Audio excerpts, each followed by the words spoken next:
প্রিয় বন্ধুরা, আসসালামু আলাইকুম। আশা করছি সকলে ভালো আছেন।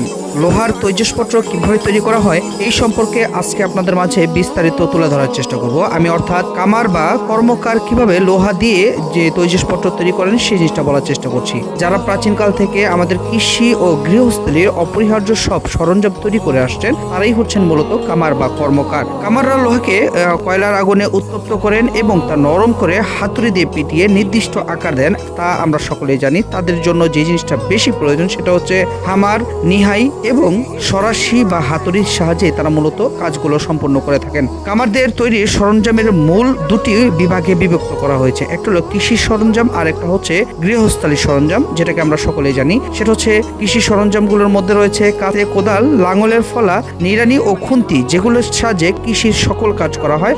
আর গৃহস্থলী যে সকল কাজগুলির প্রয়োজন সেটা হচ্ছে দা, বটি, ছুরি, কুড়াল বা শাবল, যেটার সাহায্যে আমরা কাজগুলো সম্পন্ন করে থাকি। প্রিয় বন্ধুরা, অবাক করা একটি তথ্য হচ্ছে লোহার তৈরি জিনিসকে ধার বা স্থায়ীভাবে বাড়ানোর জন্য কামাররা একটি বিশেষ পদ্ধতি ব্যবহার করে, যাকে গ্রামীণ ভাষায় পান দেওয়া বলা হয়। এটি মূলত তক্ত লোহাকে হঠাৎ পানিতে ঠান্ডা বা তেলে ডুবিয়ে শক্ত করা একটি বৈজ্ঞানিক প্রক্রিয়া, যা আপনারা এর আগে জানতেন কিনা আমার বোধগম্য না। যদি ভিডিওটি আপনাদের কাছে সামান্য পরিমাণও ভালো লেগে থাকে অবশ্যই লাইক, কমেন্ট, শেয়ার করে আমাদের পাশে থাকবেন। ধন্যবাদ সবাইকে।